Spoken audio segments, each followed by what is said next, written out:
Darling's basically एक ऐसा sign of relief है हिंदी फिल्म इंडस्ट्री के लिए, और साथ ही में वो नेटफ्लिक्स इंडिया के लिए भी एक बहुत बड़ा एसेट बन सकता है। वो इसलिए क्योंकि इसकी जो स्क्रिप्ट है वो सबसे ओरिजिनल है, एज वेल एज जो इसका जॉनर है वो एक हिंदी ब्लैक कॉमेडी डार्कनेस के टुवर्ड ज्यादा लीन होता हुआ नजर आता है, जिससे कि वो तुम्हें एक बहुत ज्यादा इंट्रीगिंग एज वेल एज बहुत हुक्ड अप स्टाइल में मूवी को दिखाता है। Kudos to all the makers of this movie जिन्होंने इतने सीरियस डार्क कॉमेडी टॉपिक को डील किया है, बहुत ज्यादा ऐसे सीरियस जो टॉपिक होता है डोमेस्टिक वायलेंस का, और उसकी मेकिंग में भी उन्होंने बहुत ज्यादा ओवर ड्रामेटिज्म और बहुत ज्यादा जो हार्ड हिटिंगनेस होती है उसको फॉलो नहीं किया, which is a plus point of this movie. It actually has a gripping plot जो कि हमने ट्रेलर में भी बहुत ज्यादा रिवील होते हुए देखा था, पर साथ में ट्रेलर के अलावा भी इसमें बहुत सारी ऐसी चीजें जो वो एक्चुअली रिवील करना चाहता है। लाइक इस मूवी के पास ऑफरिंग्स की तो कमी बिल्कुल भी नहीं होती है, और जैसे कि मूवी प्रोग्रेस होती रहती है वो अपने डार्कर टोन के साथ साथ एक कॉमेडिक टच को हमेशा प्रेजेंस में भी रखती है। और मुझे बिल्कुल आइडिया भी नहीं था कि तुम्हें कॉस्ट ऑफ डोमेस्टिक वायलेंस को एक बहुत ही नॉन सीरियस वे येट एक बहुत इंपैक्टफुल वे में दिखा सकते हो। डार्लिंग्स बेसिकली मुंबई में बेस्ड है, जिसमें जो रिच कल्चर होता है और जो हमारे एक नॉन प्रिविलेज्ड पीपल होते हैं उसके बीच का जो एक काउंटर पार्ट होता है, उसमें जो को एग्जिस्टिंग लोग हैं वो एक्चुअली किस सोसाइटी में रह रहे हैं और कैसे सफर कर रहे हैं उसको दिखाती है। पर ये जो ओवरऑल जर्नी है वो बेसिकली एक मदर और डॉटर के डुओ पे ही बेस्ड है, जो कि अपने हेल के अंदर अपने आपस में ही हेवन क्रिएट कर देती हैं। और ये स्टोरी मेनली फोकस है एक हस्बैंड एंड वाइफ के ऊपर जिनका नाम रहता है हमजा और बदरू रिस्पेक्टिवली। हमजा बेसिकली एक ऐसा हस्बैंड है जो एक्चुअली बहुत ज्यादा दारू पीता है और दारू के नशे में अपनी बीवी को बहुत ज्यादा मारता है। स्टिल उसकी बीवी डिवोटिंगली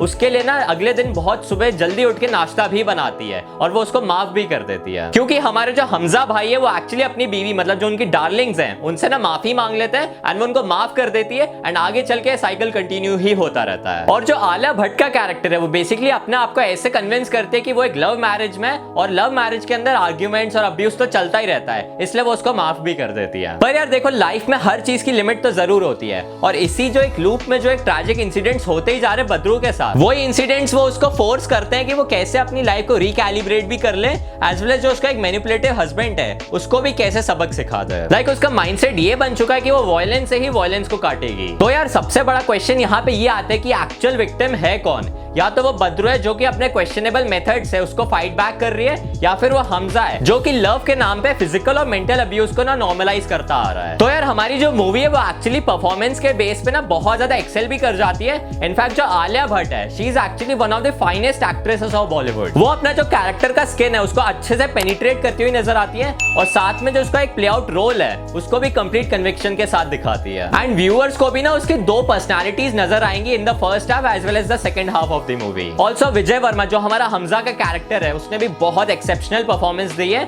उसका बेसिकली एक ट्रांजिशन नजर आता है, एक अब्यूजिव हस्बैंड और एक लविंग हस्बैंड। तुम्हें उसको एक बहुत का बीच का एक मिनिमम सा डिफरेंस भी समझ में नहीं आएगा अगर तुम उसको ध्यान से नहीं देखोगे। मतलब उस लेवल पे उनकी एक्टिंग हमें दिखती है। And also importantly Shefali Shah, मतलब उनका पार्ट ऑफ द कैरेक्टर था वो बहुत ब्रिलियंट था। उनका स्क्रीन टाइम, उनका स्क्रीन प्ले बहुत लिमिटेड ही था, पर जितना भी था बहुत ही एक्सेप्शनल लेवल पे था। सो यार contrary to the trailer, basically जो डार्लिंग्स मूवी है वो इतनी ज्यादा सस्पेंसफुल या ऐसे डार्क कॉमेडी मूवी नहीं है। इसकी स्टोरी को बेसिकली एक बहुत ही लीनियर और एक सिंपलिस्टिक फैशन में दिखाया गया, जिसमें तुम्हें एक जो अब्यूजर होता है वो कैसे एक्सप्लॉइट करता है अपने पार्टनर को over a man versus women battle को भी दिखाया है। Also most of the movies actually shot in a very confined space, इसलिए ओवरऑल जितने भी सिनेरियोज होते हैं, जितने भी बैकग्राउंड सिनेरियोज हैं, वो हमें वैसे रोटेट होते हुए ही नजर आते हैं, जो कि इस ग्रिपिंग डोमेस्टिक नॉयर मूवी को एक्चुअली एक मोनोटोनस ड्रामा मूवी बना देता है। इसीलिए मुझे लगता है कि इसकी प्लानिंग में थोड़ी सी कमी रह गई और उसको और ज्यादा बेटर बनाया जा सकता था।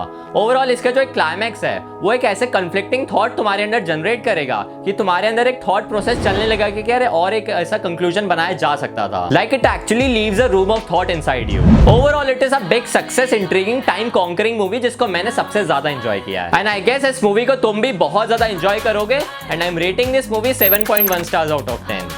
तो यार अगर तुम्हें वीडियो पसंद आए तो तुम जल्दी से इस वीडियो को लाइक कर दो, और अगर तुम इस चैनल पे नए आए हो तो यार जल्दी से सब्सक्राइब भी कर देना। And I will see you guys in the very next video.